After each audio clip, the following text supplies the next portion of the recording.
Hey guys, it's Joey. So today is another Litha video. So I just thought I would show you an incense and an oil. There's the jar over there. I thought I would show you one of my spell cauldrons. It's actually a light. Excuse me, I've got the sniffles. So what they look like when they're burning. This is one I made just for me. So I'll just pop that over there. Okay, so I have the spell imbuing here for these, and I took Crypto Witch's advice and took the Sun Tarot card out to have that imbuing away here. She's such an inspirational witchy. Shout out for Sarah Crypto Witch.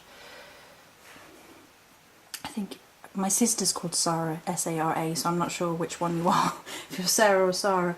Okay, so the Litha incense is a gorgeous incense, imbuing with my citrine that I use for imbuing purposes now. I have one which is a citrine for imbuing and one for an amethyst which is imbuing. The amethyst is that one. But anyway, so for male and female basically. And the altar's undergoing some changes, so I will show those soon. I have a couple more bits to do for the Litha altar, and then it'll be ready to show you in a day or two.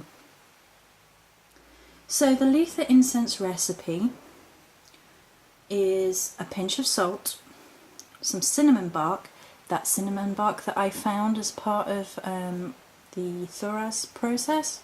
I showed it on the Thuras video. It's rare, I've not seen it before.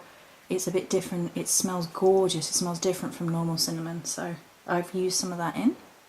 2 pinches of wormwood, 2 pinches of St. John's wort, 1 pinch of mugwort, 1 pinch of yarrow, 1 piece of dragon's blood ground up, and 2 pinches of angelica root. Now with Litha you can go 2 ways with your incense and your celebrations. You can either have a very fiery, masculine, sun-based incense, which is what mine is, or you can have a slightly whimsical fae incense, because there are fae associations with midsummer obviously.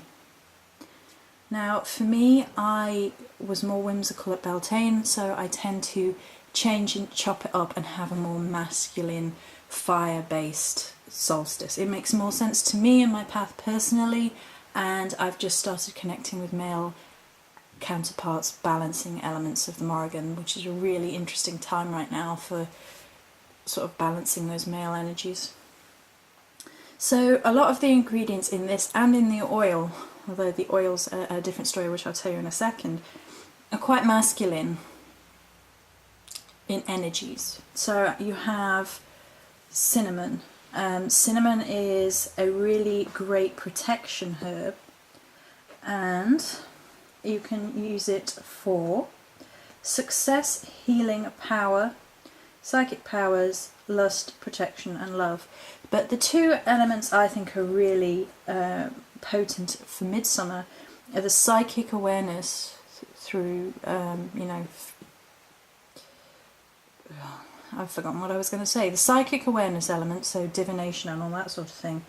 And then the sort of power aspect. I think the summer solstice is a particular time for sort of courage and victory type spells because of that potent male energy. So that's why I use the cinnamon bark. Now wormwood I often describe as I think of it as being like almost like graveyard dirt in the way that it absorbs negativity. I sort of visualise it sort of sucking down all negativity when I use wormwood. So that's a really beautiful element, and you know, with it being such a powerful time, it's a great time for protection stuff. So yarrow is actually quite feminine as a herb, and it's used, but it is still used for courage and psychic powers. St. John's wort is a stereotypical, I think, Litha herb, sorry. Gosh, my brain is not with it today. It is a masculine fire one again. and can be used for protection, strength and divination, as well as happiness and health. Health is something else that's really good at this time of the year, that sort of sun energy making you feel good because it's so sunny and warm. In theory, we've had a week and a half of gloom in the UK, so in theory, and what else have we got left? We have mugwort. So mugwort is a very typical Litha herb. It's used in divination with, you know, psychic stuff. We burn to enhance psychic things if you're doing divination at this time of year. Most Sabbats are actually a really good time for doing divination, but you know, you could relate these things to the general meanings of the Sabbat, so health, courage, victory, success, career, that sort of thing. Dragon's blood is the oomph resin that I love to use because it's power, it embodies the power of everything around it, so it sort of infuses it with that extra oomph. As does Angelica root, that does that too, but it has a protective vibe and it is my favourite herb. So that's what I used in this. Again, the recipe was salt, cinnamon bark, woodwort. Apparently, it's making Joey cannot speak. Oh. Salt, cinnamon, wormwood, St. John's wort, mugwort, yarrow, dragon's blood, and Angelica root. And as I said, you can go find recipes online. I didn't. This is mine, and you can find more whimsical ones. You can probably find ones which are more centered for the love aspect.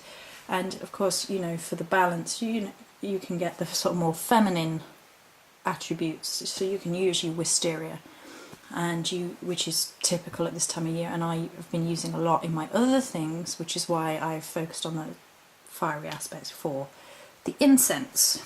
So that's what it looks like. It smells really gorgeous.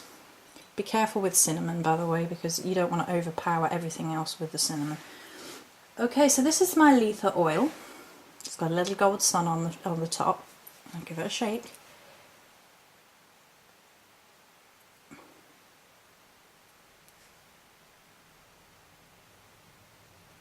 So that's what my Litha oil looks like.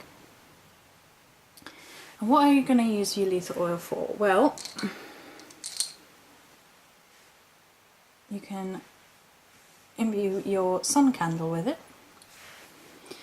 As everybody has probably seen me do quite a lot, I quite frequently put these sorts of spell candles on the bottom of tea lights. That's something I am known for. That's my idea, I do it. As you can see over there, there's Maca's candle. There are no herbs on there currently, but that's something that I've done and I've shown me doing before, so that's something you can do. If you don't have any candle holders, put a little tea light on the bottom and put your herbs around and put your oil on and put your oil and your herbs on, and then you have your candle representative of the god. And that's something that I have always recommended people do. It's my idea. I love that idea. So the oil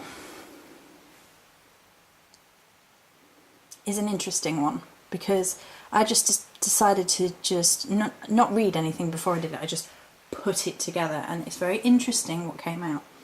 Because sometimes when I'm building up to Sabbats, I read around and refresh my memory and sort of do that for a few days and then go and see what I feel. So I have in my head what is typical, but then if I don't want to use a certain thing and I want to use something else, I will. But for the oil, I just was like, no, I'm going to do it just how I want to do it. Let's move the sun card, look at that, pretty. And I picked 3 chips of crystal, citrine, tiger's eye and sunstone. Now they are all probably on lists for Litha.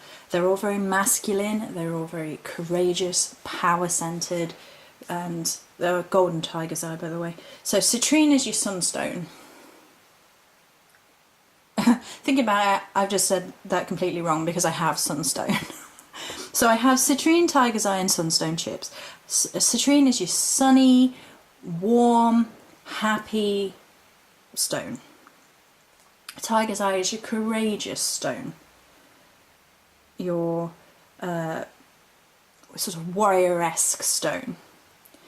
Citrine is more of a purify and protecty one, and then sunstone is the one I use in representations of the god. As you have seen before on my altar, sunstone is what I use that for. And it's sort of a wise stone. This is going to tie in a minute. The herbs I've put in are red sandalwood, thyme and mugwort. Now, red sandalwood is for conquer, to overcome. Thyme is to purify and protect, and mugwort is for divination. So, red sandalwood is to conquer, tiger's eye is to conquer. That's for the warrior aspect. All the herbs, by the way, are feminine. So you have a balance of male and female, and each tie into each specific role. So tiger's eye and red sandalwood tie into the warrior aspect of both god and goddess. Thyme is to purify and protect, like citrine is, and that's for the father-mother aspect. Mugwort is for divination and the sage aspect of both god and goddess, as is arguably sunstone, although that's more masculine in its energies, but then the mugwort is feminine in its energies. So what actually happened is I picked 3 feminine herbs, 3 masculine crystals. They all tie into an idea, conquer, purify and protect, and divination, and all of those tie into an aspect of divinity, warrior, parent and sage. So that was really, really interesting that that's how it came out when I didn't even think about what I was doing, which I highly recommend. Don't think about it, just do, and then afterwards you can see that you've actually done something without even really thinking about it. So I'll just show you that again. If I put you by the... Aha! There you go. Because the light is terrible because there's gloom. It is shocking. You can't see the chips, but they are in there. If you can hear them rattling. Let's see if I can... We hiding. They see us hiding. Oh well, they are in there. I know they're in there. So that is it for this video. I'm just going to show you the sun card again. Again, Crypto Witch. She left a comment and it was so inspirational that I've done it. So this is from my tarot deck.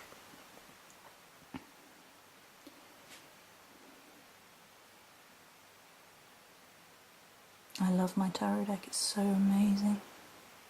So that's it for today, for this video anyway. I might make another one later. I have a couple more ideas of things I want to get out there before Litha. Many blessings.